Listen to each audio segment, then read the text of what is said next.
Nakita po namin ito pong statement ninyo tungkol nga po dito sa umuugong na balita na posibleng pirmahan ng Pangulo, no, ito pong pag-extend muli ng Barangay at Sangguniang Kabataan elections. Para lang po sa mga nakikinig at nanonood din sa atin, po pwede niyo po bang sabihin din kung ano talaga para sa inyo ang legal na batayan kung bakit unconstitutional ito pong pagpapaliban ng BSKE?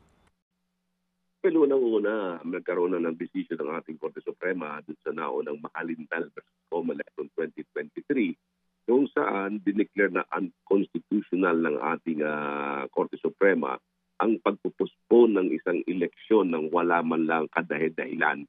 Walang dahilan na ibinibigay ang Kongreso. Katulad ngayon, itong balak na pagpuspon ng halalan na nakatakda sana sa December 2025, wala ring ibinibigay na anumang dahilan ang ating Kongreso sa pagpupuspon ng nasabing halalan. At itong nasabing halalan sa pagpuspon nila ay gagawin daw sa first Monday ng November 2026. Yang ginawang yan ay pagpapatunay lamang na mukhang talagang hindi pinag-aralan ng ating mga mambabatas ang nasabing panukalang batas.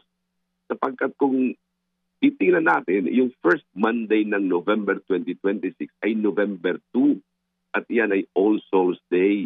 Yan ay isang sagradong araw para sa ating mga mamamayan sapagkat tayo mga Pilipino ay ang araw ng kaluluwa ay yan ang pagpunta natin sa sementeryo at tayo ay nagdadasal para sa mga namatay natin mga kamag-anak at ang karamihan sa mga tao niyan ay nasa probinsya pa. Kaya hindi dapat mahaluan ng halalan ang araw na iyan. No?